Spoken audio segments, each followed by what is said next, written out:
The Book of Mormon offers a legal model far ahead of its time. It safeguards religious freedom, but draws the line at fraud and social harm. In 1829, Joseph Smith had no legal training, no access to case law, and no framework for such a nuanced religious liberty doctrine. This is not the work of an uneducated farmer. This is inspired jurisprudence. Religious freedom versus religious fraud. Nehor and Korihor. 2 legal cases. 2 false teachers. 1 inspired legal principle. Meet Nehor, Alma Chapter 1. A man who introduces priestcraft into Nephite society.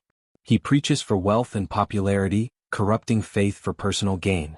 Alma 1:3 He teaches, every priest and teacher ought to become popular, and they ought not to labor with their hands, but that they ought to be supported by the people. When Gideon, a faithful priest, confronts him, Nehor responds not with words, but with violence. Alma 1:9 He drew his sword and began to smite him.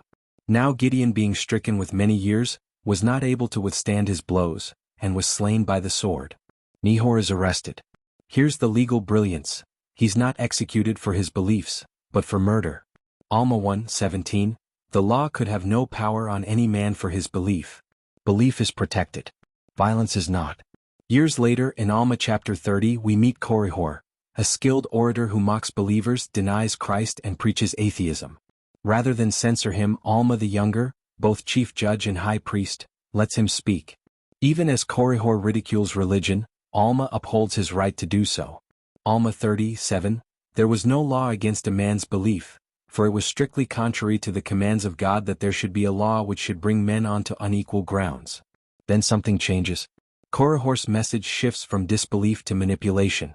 He begins to lie, deceive, and incite unrest. When challenged, he confesses that he was lying all along, prompted by the devil. Alma 30:53 The devil hath deceived me. I taught them even until I had much success, insomuch that I verily believed that they were true. At that point, God intervenes. Korihor is struck dumb. Note, this isn't a state action.